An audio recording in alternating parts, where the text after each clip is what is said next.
King's Dominion is a Cedar Fair park in Doswell, Virginia. Ever since it first opened as a sister park to Kings Island, this park has grown substantially over the years, adding plenty of attractions, including a wide variety of roller coasters. While coasters like Volcano and Intimidator 305 are still massive draws for enthusiasts, the park has seen 5 other roller coasters come and go over its history. So once again, it's time to go back to the past and take a look at these rides from oldest to newest. Number 5. Galaxy. Opened in 1975, closed in 1983. 3 years after the Bavarian Beetle opened at Kings Island, another SDC Zyklon went to King's Dominion. It was one of 3 roller coasters to open with the park, with the other ones being the Rebel Yell and Woodstock Express. Much like the Bavarian Beetle, this coaster only ended up operating for less than a decade, although the reason that Galaxy closed was a lot more serious. In 1983, a teenage passenger was struck in the head by one of the support beams after allegedly standing up on the roller coaster and died moments later. While King's Dominion wasn't found at fault for the incident, the seriousness of what had happened led them to instantly close down the coaster and eventually remove it from the park. It went on to operate at South Carolina's defunct Myrtle Beach Pavilion until 1997, when it was reportedly scrapped for good.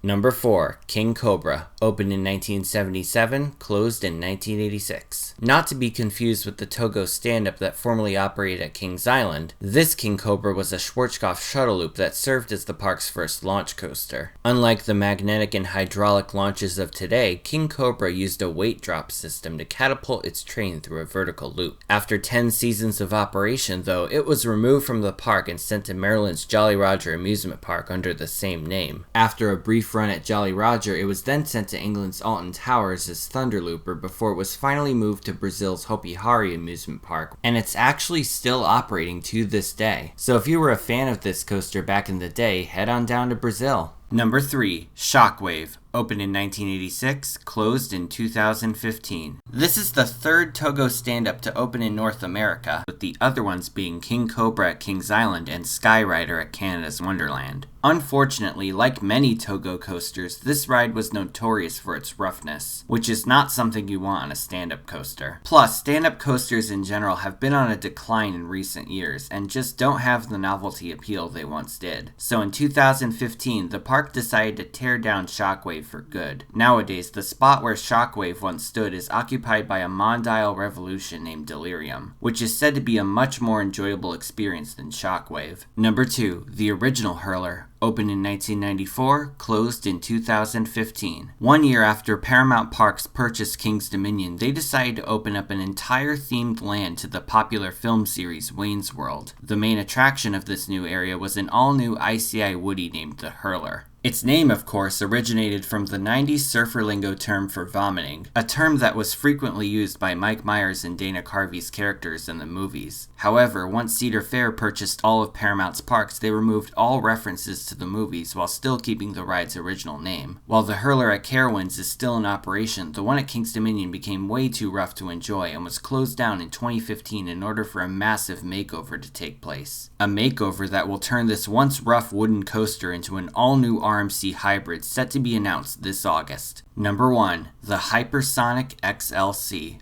Opened in 2001, closed in 2007. Back in 2001, SNS introduced their all-new thrust air model to 2 parks. One went to Japan's Fuji-Q Highland, and one went to King's Dominion. XLC stood for Extreme Launch Coaster, and it certainly was an intense experience. While the one in Japan was significantly faster, the acceleration of this ride was still incredibly forceful, sending riders from 0 to 80 miles per hour in less than 2 seconds. The ride's launch used compressed air, which proved to have a much faster acceleration than hydraulic or magnetic launches. Its layout wasn't anything too complicated, but its signature top hat was said to give unfathomable amounts of airtime, and it even serves as the inspiration for my channel logo. Unfortunately, since this model was so new, it fell victim to numerous technical issues. The ride had so much downtime that being able to ride it took an insane amount of luck. The park went through numerous attempts to make the ride more reliable, including giving it new trains at the start of the 2002 season. However, its issues were just too expensive to fix, so King's Dominion decided to put the coaster up for sale in 2006 before closing it down in 2007. The Hypersonic XLC has since been recycled for scrap metal, and nowadays the only way to ride an SNS thrust air is to go to Japan and ride Dodonpa once its new vertical loop is ready. Thanks for watching, everyone. Feel free to subscribe and follow me on social media. I'm on Twitter, Instagram, and Facebook. You could find links in the description. This is Theme Park Crazy, and I'll see you all next time.